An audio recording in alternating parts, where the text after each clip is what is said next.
పాలమూరుపై సవాల్ పార్టీల శివాల్. పరిపాలనపై చర్చకు సిద్ధమా? ప్రాజెక్టులపై ఎవరేం చేశారో చర్చించే దమ్ముందా అంటూ సీఎం రేవంత్ చేసిన సవాల్తో తెలంగాణలో పొలిటికల్ ప్రకంపనలు రేగాయి. సవాల్కి సిద్ధంగా ఉన్నాం, దమ్ముంటే రా అంటూ బీఆర్ఎస్ నేతలు ప్రతి సవాల్ చేయడంతో పొలిటికల్ వార్ మొదలైంది. నీ 10 ఏళ్ల పాలన, నా 30 నెలల పాలన, 2.5 ఏళ్ల పాలన ఎప్పుడు చర్చ చేద్దామో చెప్పు. రా అసెంబ్లీకి. నువ్వు శాతనైతే, నీకు పౌరుషం ఉంటే, నీ పేరు చంద్రశేఖరరావు అయితే అసెంబ్లీకి రా. నీ 10 ఏళ్ల పాలన మీద, నా 2.5 ఏళ్ల పరిపాలన మీద చర్చ చేద్దాం. ఓవేళ చర్చలో ఓడితే అక్కడికక్కడ నేను నీకు క్షమాపణ చెప్తా.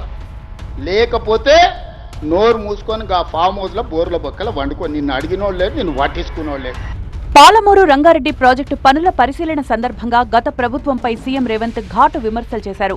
పనులు చేయకుండానే ప్రాజెక్టు పేరుతో కమిషన్లు కొట్టేసి ఉమ్మడి పాలమూరు జిల్లాకు అన్యాయం చేశారంటూ గత పాలనపై రేవంత్ విమర్శలు చేశారు. నీళ్ల కోసం ఎన్ని నిధులు వెచ్చించారో చర్చించడానికి వస్తారా అంటూ సవాల్ విసిరారు. రేవంత్ చేసిన వ్యాఖ్యలకు బీఆర్ఎస్ నేతలు అంతే ధీటుగా కౌంటర్ ఇస్తున్నారు. పాలమూరు అభివృద్ధిపై చర్చకు సిద్ధం, దమ్ముంటే అసెంబ్లీ పెట్టాలంటూ ఛాలెంజ్ విసిరారు హరీష్ రావు. నువ్వు చేసే అబద్ధపు మాటలకు, నీ చిల్లర డైలాగులు నమ్మి ప్రజలు ఓటేసిండ్రు. ఇప్పుడు ప్రజలకు నిజాలు అర్థమైనాయి. నీకు మేము సరిపోతాం, నువ్వు రా, అసెంబ్లీ పెట్టు, నువ్వు మాట్లాడు, మేము మాట్లాడతాం, నిజాలేందో ప్రజలకు చెప్తాం. నీ రైతు డిస్కామ్ సంగతి ఏందో, నువ్వు రైతులకు ఎట్లెట్లా ద్రోహం చేసినవో, నువ్వు ప్రాజెక్టుల విషయంలో నువ్వు చేసిన ద్రోహం ఏందో, నువ్వు చంద్రబాబుతో కుమ్మక్కైపోయి తెలంగాణకు కృష్ణా గోదావరి నది జలాల్లో నువ్వు చేస్తున్న ద్రోహం ఏందో అన్నీ మాట్లాడదాం.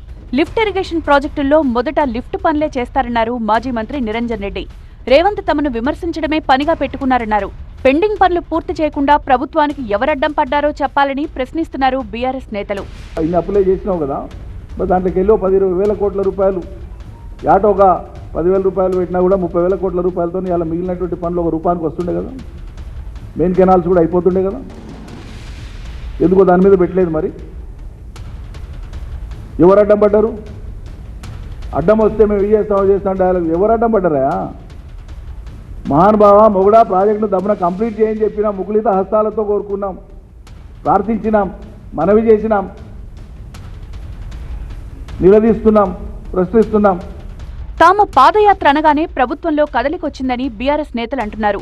పాలమూరు ప్రాజెక్టులో 27,000 ఎకరాల భూసేకరణ చేసి ప్రధాన పనులన్నీ పూర్తి చేసినప్పటికీ మిగిలిన పనులు చేయడంలో ఈ ప్రభుత్వం నిర్లక్ష్యంగా ఉందని ఆరోపిస్తున్నారు గులాబీ నేతలు.